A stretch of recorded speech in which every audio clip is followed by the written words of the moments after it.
Ona görə hədəf duyğudur. Və bilmək lazımdır ki, hansı duyğu aktivdir, bizdə daha çox təkrarlanır. Bunun üçün sizə yüngül bir ev tapşırığı verəcəm. Özünüzə baxın. Və məsələn, mən neçə illərdə yaşayıram, mən kimin nə danışdığına baxmaram. Nə danışdığına, necə danışdığına baxmaram. Bir şey tutmağa çalışıram. Bunu danışdıran hansı duyğudur?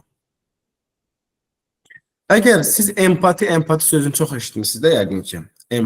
Empati qurun, empati edin, insanları anlayın. Empati sözü səni anlayıram sözü ilə bitmir. Empatidə başa düşürsən ki, qarşı tərəf hansı duyğu yaşayır. Və bunu düzgün ifadə eləyəndə ünsiyyət çox gözəl alınır. Bir gün bir rayonda mən rəhbərlik etdiyim zaman bir çoban gəldi, dost idik. Başladı böyle, yaşlı da məndən yüksək idi. Ay fədayı, sənin işlərin, qudurublar, belə edirlər, adam saymırlar. İnsanlar deyir, vəzifədə olanda gərək kasbın başından basıb əzələr, filandı. Danışığa baxırsan ki, bu danışıqda nə tutasan, buradan bir şey anlaşılmır da. Yəni ki, nə baş verdiyi anlaşılmır. Ama bir şeye başa düşürəm ki, 50 kişi əsəbləşib, 50 kişi inciyib, 50 kişiyi kimsə narahat eləyib. Bunun duyğusundan başa düşə bilərəm. Deyirəm 50 kişiyə, başa düşdüm səni ki, sən bu danışıqdan bir şey anlaya bilmirəm. Zəhmət olmasa səni incidən, səni narahat edən səbəbi mənə net anlat. Bilirəm ki, sən incimisən. Mənim səni incitmək niyyətim olmayıb. Sən o incitdiyin şeydə, deyir ki, sənin mühafizəçi mənə belə bir söz deyib. Və konkret məsələyə gəldi. Və yaxud uşaqlarla danışırıq. Baxın, uşaqlar danışanda görün hansı duyğununla hərəkət edirlər. Bir var, uşaq ağlayır. Ağlama demək var. Deyirsən ki, ağıllı olam. Qorxumusan? Səni ağlamana səbəb olan qorxudur, yoxsa nədir? Bəzən məsəl üçün elə insanlar var ki, kinestetik demək üçün. Gedib onu sarılırsan, onun ağlaması kəsir. Ona görə baxın çevrənizdəki insanlara, dostlara tanışdırıb. Baxın görün hansı duyğu şey var. Bir insanda şübhə varsa, nifrət varsa, ömrü boyu həyata, çevrəsinə qarşı müxalif olur. Məsələn, mən həyata dostlarım vardı, müxalifətçi idi. Deyirdim ki, qardaş, haqlı ola bilərsiniz deyə. Mən müxalif ola bilmərəm. Ömür boyu niyə hər zaman negativə baxım ki? Mən bu təbiətə gəlmişəm. Bu təbiətə çiçək də var, dozan qurdu da var, ilan da var. Gül də var, gül qoxur, mal peyni də var. Mən niyə mal peyinlərini saymalıyam və onu əlimə götürüb göstərməliyəm? Baxın, burada mal peyni var, görmürsünüz filan. Müxalifətçi olmaq və yaxud da müxalif düşmək buna bənzəyir. Orada gül varkən, çiçək varkən mən niyə gidib onlarla məşğul olmalıyam? Və bir ömür boyu müxalif olan insanlar var. Fikrə qarşı. Bir ömür boyu nifrət içində yaşayan insanlar var. Ona görə və onların başarılı olma şansı çox azdır. Bəziləri olur çünki heç kimə güvənmədiyi üçün özünü tək görür, ustalığını zirvəyə çıxarır. Onlar başarılı olsalar belə yalnız olur və ailəsi özü əziyyət çəkir. Həyatının kalitəsi olmuş. Ona görə hansı duyğular sizi hara apardığını bilməlisiniz. Sizə göndərdiyim bu xəritədə 24 dənə duyğunun hər biri hal tərəfə apardığı, hansı xəstəliklər yarattığını görsənir.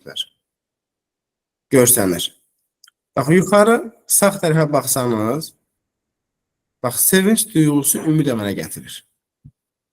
Ümid özgüvən əmələ gətirir. Optimistləşir insan. Sevinç duyğunun yuxarısında biraz hırs var. İstəmək. Hırs. Tələb etmək. Yəni, mən doktor olacağım. Mən ən yaxşı cərrah olacağım. Bu söz var, yəni ki, istək, hırs. O bir müddətdən sonra başarı və uğur gətirir. Orada uzun müddət davam edəndən sonra yaradıcı olmağa başlayır. Yəni, bir şeylər ixtira eləməyə başlayır.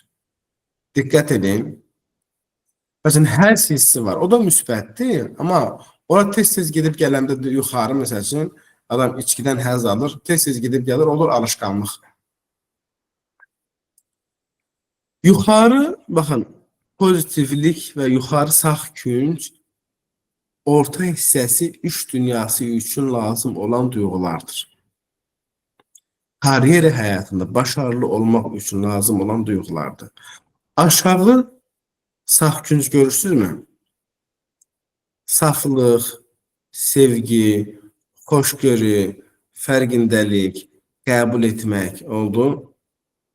Bunlar ailə həyatı üçün və huzurlu olmaq üçün lazım olan bilgilərdir. Əgər bir şey sevgin varsa, şəfqətin varsa, qəbul edirsənsə, sükunətin varsa, sakitliyin varsa, səbrin varsa, o zaman sən çox narahat olmursan. Bax, sağ aşağı künc ailə həyatı üçündür, uclara qədər deyil. Sol, mənim mouse'um görsənirmi? Bəli, bəli, görsənir müəllim. Biz karyerada bura qədər getməyə və bura qədər zirvəyə çıxmağa məcbur deyilik. Huzurda da bax, bu dibə getməyə, ruhaniliyə getməyə məcbur deyilik. Bizə bax, belə bir şey lazımdır, ailə həyatı. Belə bir başlanğıçda bax, belə bir şey lazımdır, belə bir şey. Bu tərəfdə belə bir şey lazımdır. Bu qədər. Bunun ikisinin arası xoşbəxtlikdir. İndi gedək bu tərəfə. Qorxu hissi var. Qorxu hissinə qayğı əmələ gətirir. Qayğını əmələ gətirir. Absurd kompulsiya əmələ gətirir. Biraz getdin, borderline olursan. Şübhəni əmələ gətirir. Nifrət əmələ gətirir, bəllidir. Bu tərəf aqressiya yaradır. Və daha çox təzyiq xəstəliyi, ürək xəstəliyi kimi xəstəliklər buradan əmələ gəlir. Şəkər xəstəliyi buradan əmələ gəlir. Aşağı tərəfə gəlsən, zəiflik, üzüntü, apnesiya, sıxıntı, dəyərsizlik, ümidsizlik, bunlar da depressiv xəstəliklərə əmələ gətirir. Yəni, birinci dairedəki duyğular tanıyın, arada bir nifrətə də gedib gələ bilərsə, amma hansında çox qalacağınızı bilin. İş həyatı üçün yuxarı sağ künc duyğularınızı saxlayın. Sevgi, sevinç, güvən. Yəni, güvəndiyin işləri gör. Sevdiyin işi gör, sevdiyin heyvana bax günən, sevdiyin musiqini dinlə günən, sevdiyin yerdə otur günən. Məsələn, burada sevgi bir qarşı tərəf demək deyil, qarşı cins demək deyil. Mütləq özünü sevirsənsə, Allahını sevirsənsə, özünə və sevginə layiq sevəcəyin işlər gör.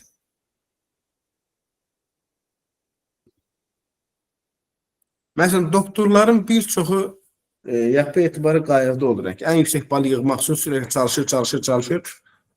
Sonra baxırsan ki, tam da instituta girdiğinde qayıq bu tərəfə qayıda bilmir. Girməsəm nə olacaq? Sürəkli bir performans şeysən ki. Amma orada bir hırs var yəni. Ona görə mən hər birinizə arzulayıram ki, həyatınızın əksəriyyət hissəsi sevgi, həyəcan, güvən, sevgi, şəfqət, mərhəmət içərisində keçsin. Bura davam etdirin. Heç kimə qarşı əsəb keçirməyin. Həqiqi risk yoxsa qorxu keçirməyin. Həqiqi risk yoxsa. Həqiqi bir problem yoxsa şübhə üzərində saatlarla, günlərlə, aylarla durmayın. Nifrət hissini özünüzə yaxın buraxmayın. Mən niyə kiməsə nifrət eləməliyəm? Allah yaradıb da yüz işini görür. Mənə zərər vermədikcə sərhədlərinizi qoyun, qorxmayın yəni ki. Ona görə bu xəritəni deyərəm uşaqlar sizə atarlar. Yəni evinizin bir küncünə dursun. Hansılar yaşamaq istəyirsiniz? Bir də ev tapşırığı göndərəcəm. Ev tapşırığını bir həftə test eləyin özünü tanımaq üçün da. Baxın görün ki, nədir? Yəni ha tərəfiniz güclüdür.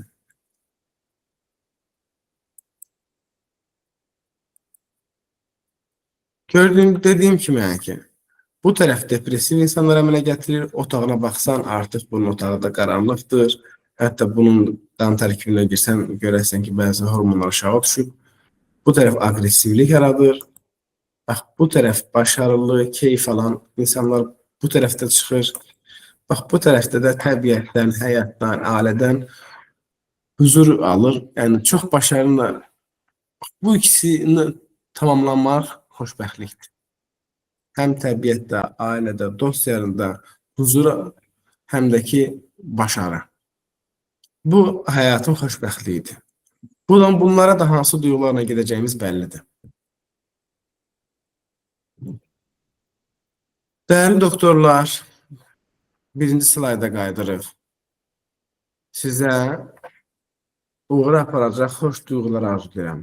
Gələcəyiniz gözəl olsun. Amma bu suallar ki var, bu sualları fərqli ChatGPT-dən soruşun. Bunun üzərinə biraz araşdırın. Onlar daha geniş informasiya verəcək. Həm də bu aldığınız istiqamət verici bir webinar e, dərinlənmiş olacaq yəni ki. Təşəkkür edirəm. Bir dənə də istəsəniz atacağım ev tapşırığı, onu da sizinlə bölüşərlər. Kimin sualı var? Bayaq dediniz məsələn, artıq depressiv durumlar başlayır, adamın yəni vəziyyəti filan dəyişir və yaxud da otağını filan qaranlıq edir. Bəs bu ola bilər ki, ümumiyyətlə bu adamın xarakteri budur. Yəni əvvəldən belə böyüyüb. Məsələn, adam qaranlığı filan daha çox sevir və yaxud nə bilim, xoş bir şeylər deyil də daha çox məsələn musiqi deyim də, çox belə şən musiqilər deyil də melanxolik musiqilər filan sevir. Yəni bu adam xarakteri ola bilərmi? Baxın, mən sizə bayaq insana bütöv baxımın onun bir piramidasını göndərmişdim də. Orada baxdınız. Əgər bir insanın qanında, məsəl üçün də, xoşbəxtliyi təmin edən hormon əksikliyi varsa, qan əksikliyi varsa, zaten bu depressiv olacaq. Bu fiziki amildir. Və yaxud da bir insan həddindən çox isti otaqdadırsa və yaxud da həddindən çox oksigensiz otaqdadırsa, bir müddətdən sonra fiziologiyasına təsir göstərəcək depressiv olacaq. Bir insan həddindən çox qaranlıq otaqdadırsa, yenə depressiv olacaq. Baxın, fiziki amillər birbaşa duyğulara və bədənə təsir göstərir. Məsələ nədir? Ən birinci faktor böyüdüyümüz ailədir. İkinci faktor bizim xarakterimizdir. Xarakterimizi ölçən testlər var. Pulsuz ataram, ölçərsiniz. Oradakı zəif tərəflərinizi gücləndirin. Həyatı bir dəfə yaşayacaqsınız. Həm başarılı olun, həm güclü olun. Məsələn, elə insanlar var ki, qayğısı daima yüksək olur. Məsələn, evin birinci uşaqları daima qayğıkeş olurlar. Amma kiçik uşaqlar, məsələn, burada bir qonağımız var, Naxçıvandan. Daima çalışır. Məsələn, onun balaca bir bacısı var, daima əylənir. Yəni, kiçik uşaqlar əyləncəyə meyilli olur, böyük uşaqlar qayğıya meyilli olur. Əksəriyyətən belə olur, yəni ki, 80%, %100 belə olmuş. Hətta uşaqların sıralaması belə bu işə təsir göstərir.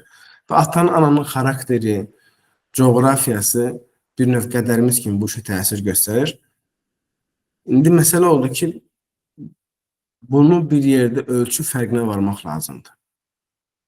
Mən travma almış, dərin travma almış, yəni instinkt səviyyəsində emiş problemlərin psixiatriyada, psixologiyada müalicə effektivlik faizi 4% keçmir. Məsələn, müharibə travması almış, uşaqlıqda məsələn təcavüz olunmuş, daima ailə şiddəti almış, sevgi görməmiş, anası tərəfindən, atası tərəfindən sevgi görməmiş bir insanın düzəlmə şansı yoxdur. Bəs necə yaşasınlar mənim? Artıq ondakı o travma onu başqa cür başarıya götürəcək, amma sevgisi, huzuru olmayacaq. Yəni ki, başarısı olacaq, huzuru olmayacaq. Yəni ki, hər travma başqa bir qabiliyyət inkişaf etdirir.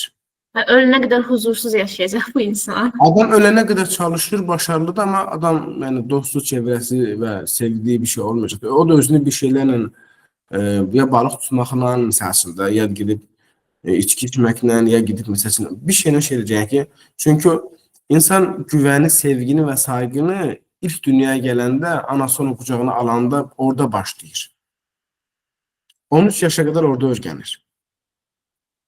Onu görmədirsən ki, o bir növ onun qədəridir, inşallah onda günahına yazılmaz. Yəni, Allah yazmaz yəni ki. Məsələ odur ki, biz istəməklə bəzi şeylər olmur. Yəni ki, bəzi şeylər xarakterimiz təsir göstərir buna, yetişdiyimiz ailə təsir göstərir, sonradan həyatımıza yaşadığımız bəzi problemlər buna təsir göstərir. Yəni, bunun iki dənə yolu var. Bir, fərqində olmaq, isə atdığın testi yoxlamaq. 3, xarakter testindən keçmək. Xarakter testi sizə nə verəcək? Güclü və zəif tərəflərinizi göstərəcək. Necə ki, siz çox funksiyanal adamsınız, çalışqan adamlarsınız, xüsusən həkimlər. Amma əylənməyi, həyata baxmağı, təbiətə çıxmağı bu tərəfiniz zəif tərəfdir, bu tərəfiniz gücləndirin. Bunun fərqinə vardın ki, artıq bundan məşğul ol. Yəni, zəif tərəfləriniz gücləndirilə bilər.